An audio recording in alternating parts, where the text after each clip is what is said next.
All right, what's up, good people?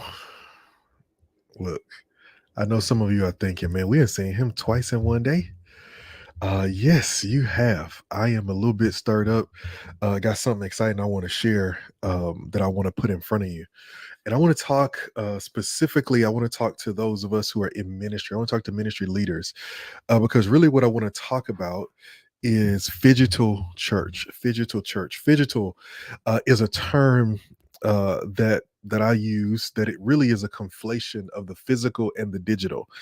And I think if the church is going to thrive in the future, it is important that we embrace phygital ministry. And so I want to talk a little bit about that. I'm working on a project, really excited about it.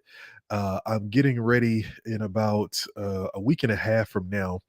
I'm going to be with the Florida Eastern Jurisdiction of the Church of God in Christ, and I'm going to be doing a day and a half of training with the superintendents and the pastors and the bishop and the missionaries and some of the others, the jurisdictional leaders, just a whole group of people who are there. And as I'm preparing for them, I've really been doing some research and some study, and many times the Lord gives me things ahead of time, right? And so I've got just notebooks full of stuff that the Lord gave me, in seasons where it really didn't make sense, but today it makes perfect sense. And so in most cases, when I get an assignment for ministry, rather than trying to create something new or create something that's just always perfect for the occasion, I discover that God has already given it to me. And so it's some kind of blueprint. And so I've been wrestling with this blueprint. Many years ago I wrote this blueprint called Rechurch. And Rechurch was really this church revitalization blueprint that was built and framed out of Nehemiah. And it's really around four things: revival in the heart of the leader, revision, taking a look at where God has taken us, where he's brought us from and where he's taken us, revitalize, bringing healing to the team that's been there and making space for the team that's coming, and then rebuilding, putting that all together to build a plan for how we will go into the future. And so revision, revitalize, rebuild is that blueprint. And as I'm working through that again, the Lord really just arrested me with this idea of the Phygital Church.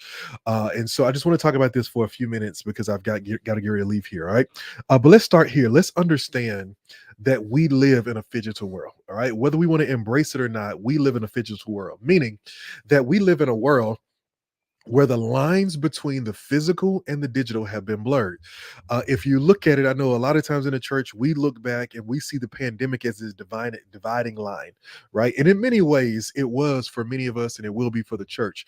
But this goes beyond that, because when you start tracing out, a lot of times, for whatever reason, the churches, we have been late in making many transitions, and many churches were late making a digital transition. It still grieves my heart today to see so many churches that don't even have a website. And I'm like, man, if you don't have a website, you're not active on social media. It's almost like you're not even trying to go after younger people, because that's where their lives are. And so when you think about this digital transition, it started some time ago. Look at it in the culture. In the culture, think about how much education moved from in person to online. Even before this, back in 2008, I believe I started doing seminary classes that were mostly online. And I know they were happening well before that, but that's when I first started. I started taking a class at New Orleans Baptist Theological Seminary, and I was doing that online back then. And then by the time I got up to around 2011, 2012, I was in a full master's program in seminary and finished 2 degrees from the church that I was pastoring. So I never had to leave the church, never had to leave the family. I could do education, and I was doing FaceTimes and lives and Zooms and all this kind of stuff with instructors. Education moved. Think about banking. Think about what the transition was like for those who went from banking, where you had to go to the bank physically in person. Because I know growing up as a kid, my mom would always go to the physical bank. So I thought you always had to go to the bank, right? But I was in college when my university moved from, hey, come pick up this paper check, to, hey, we're going to go ahead and give you this card and we'll send you an email when the money's on it, right? I was there for that transition. And so now even I cannot tell you the last time I physically gone to a a bank, right? I don't have to unless there's some kind of deposit I have to make. But even there, everything is coming in from digital sources, right? And so all of these things are happening. This is a part of the transition that we're going to. And so when we talk about the Phygital Church, what we are thinking about and what I am proposing to you is that if we are going to fulfill the Great Commission, if we're going to do what the Lord has called us to do, then one of the things that we need to be thinking about is how viable is our ministry in the digital space, right? And please hear me when I say this. You have to understand that I grew up on when I was first born. The first video game in my hand was Atari. I played Atari.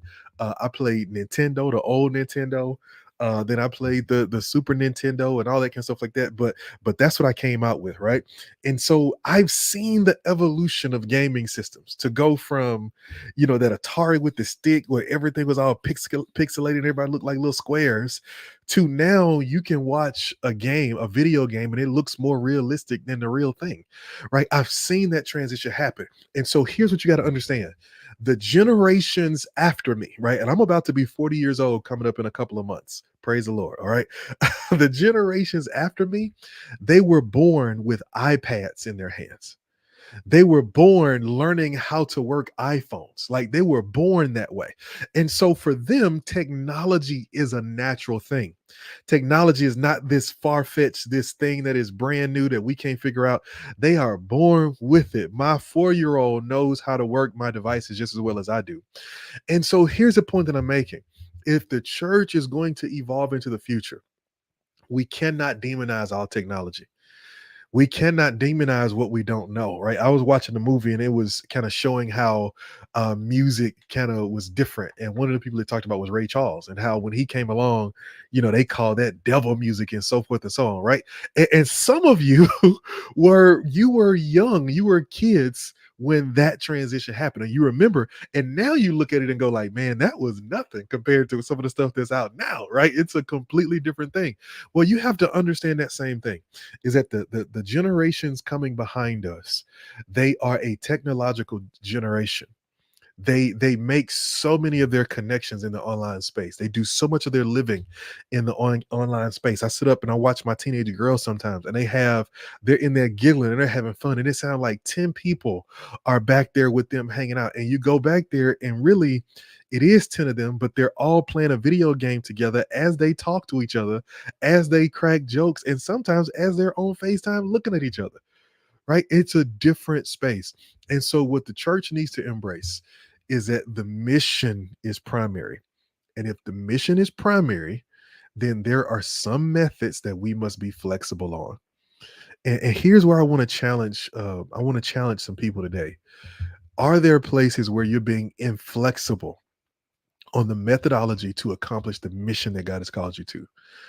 Right? I know you can sit there and say, no, we got to be in person. We got to be, and that's true. You do need to be in person. But how are you going to tell people about your in-person space? How are they going to find out about it? How are they going to find out? Like, how are you going to get the word to them? You got to use the internet to get the word to them. You got to use social media to get the word to them. You got to use all these different things to get the word to them. What about the person who wants to be a part of Sunday school, a part of the small groups, a part of whatever it is, and yet their work schedule doesn't work for when your church is open and available? Like, how do we minister to people where they are? Like, how do we make sure that we are there and that we are operating in the phygital space? All right. And when we operate in the phygital space, what we're saying is we realize that anything created, every good thing comes from above, right? Every good thing comes from the Lord. And so, how is it then that we can redeem technology for the sake of spreading and sharing the gospel of Jesus Christ? What this requires of us is flexibility in our methodology. It requires of us to move away from our stubbornness and to say, how do I do this here? All right, in this book that I'm working on, this ebook that I hope to release in the next probably the next week and a half, 2 weeks, so maybe. Um, but in this book, I'm drawn to Nehemiah, because Nehemiah is living and he's got a good space. He's got a good job, and he's there with with the king and all this kind of stuff like that. And he finds out that the people of God are not doing well, right? And we know he goes back to rebuild the wall. But here's what I love. Nehemiah does not presuppose his approach. He knows the basic elements. He knows I need wood because I'm gonna have to rebuild some gates. I know the walls are down. I'm gonna have to do this and that. I'm gonna need he knows some of the basic things, but he saves the development of his approach before he gets on site to see the reality of the people and the place that God has called him to serve. Because for him, the mission is I need to rebuild the wall, but I need to get back here and see what kind of shape everything is before I determine how I'm going to do it. And that's all I'm challenging you to do is I'm challenging you to seek the Lord and to look at the reality of the times that we live in and to say, Lord, here I am, ready to be available, ready to be used to come in and to make a difference. When you embrace the phygital world, the phygital opportunity that we have, let me tell you something, and I want you to grab this. Please hear me. I want you to understand that you double your opportunities for growth when you embrace the digital church. When you embrace digital, you double your opportunities to grow. I would even argue that it is easier to grow in the digital space than it is in the physical space. There's a church that we worked with, man, and as I watched them, their digital church is probably, I mean, 4 or 5 times the size of their physical church. But guess what? Those people gather on a regular basis. They're pulling people together in homes like across the country. These people give. They're the people who give digitally are making space for mission to take place physically. Like they're funding the building out of staff and the building out of children's programs and ministries and things of that nature. Like the digital spaces, these people are being discipled. They're going through classes. They're learning the word of God. They're going through all these different things, right? And I'm not saying that we want to forsake the physical gather. I'm not saying that, right? But what I am saying is we've got to understand that there is more than one way to gather. Is that the church can gather in so many different ways, but we've got to embrace that God can work through all these different mediums and all these different avenues in order to bring his truth to pass. All right. So listen, one of the things that I want you to grab a hold of is phygital ministry. All right. Here's where we're starting. As I'm working through this book, this presentation, everything starts with revival in the heart of the leader. One of the most frequent questions I hear all the time from leaders who know that they need to relaunch or they need a facelift on the church. The church needs a new energy. It's grown stale. It's grown stuck. One of their primary questions is, I know I need to do it, but I don't know how to do it. So their question is, how? Where do we start?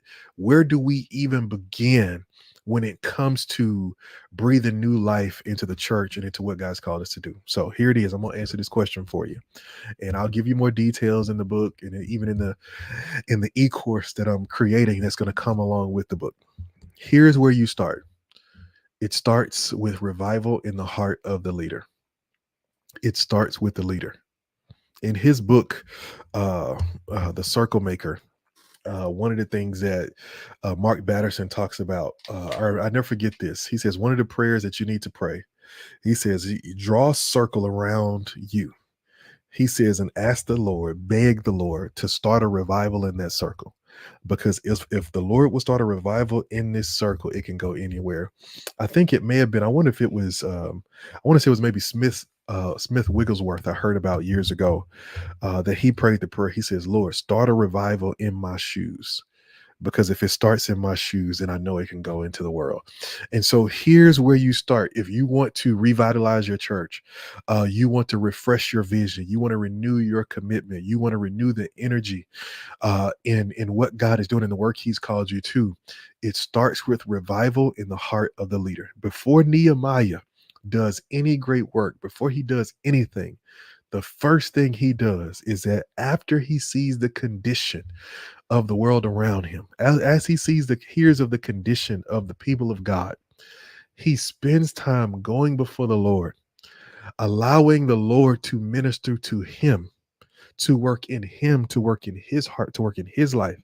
And that passion becomes so deep that he is now equipped for all of the opposition and all of the opportunity that sits before him.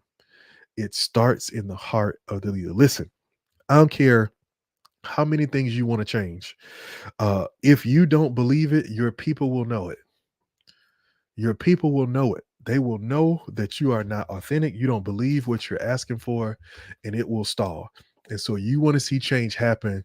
Let it start in your heart. Listen, I am praying. My prayer is that the Lord would start revival in your shoes, whoever you are, wherever you are, whatever your role is. I don't care if you're a senior pastor. I don't care if you're on staff. I don't care right now if you somebody sitting in the pews or if you barely hanging on to the pew, right? And you trying to convince yourself to get up and go do what the Lord has called you to do and go back to church and get back involved and get back to engage. Here's my prayer for you. I'm praying that the Lord will start a revival in your shoes. I'm praying that the Lord will start a revival in your heart that is so significant that you would become his champion for the work that he wants to do in the future. Listen to me, y'all. We are standing in a season of harvest. We're in a season of harvest where those who are prepared, the Lord is ready, willing, and able to send workers into the field. But you've got to have a vision big enough for people to come in and work. Listen, I had to do this really quickly because I got to get out of here. But listen, please, please, please continue to pray for the Lord to start a revival in your heart that you might embrace Phygital ministry and take the gospel to the far reaching parts of the world. All right. Listen, God bless. Love you. Till next time. Keep the gears turning.